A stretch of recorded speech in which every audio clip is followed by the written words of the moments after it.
መሰለ ማለት ነው። በእሷ ቢወጣ በጣም ነበር የምናደደው።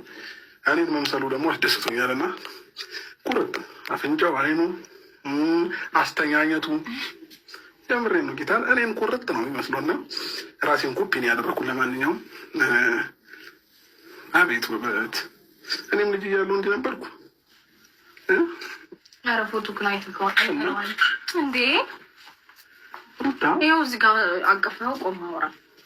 እሺ አንዴ አሁን ማለት ነው ታለ እንጣላ ነው መንቺ እንዴ ልዙን ይዤው ማለት ነው እንዴ እጋጭሻለሁ።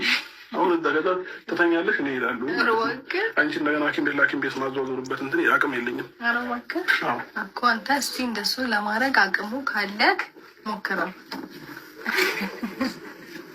በእናትህ አታንገላታብኝ። እኔ ልጅ የተሰቃየ ምን ይሻለኝ? ምንድን ነው የምትለው?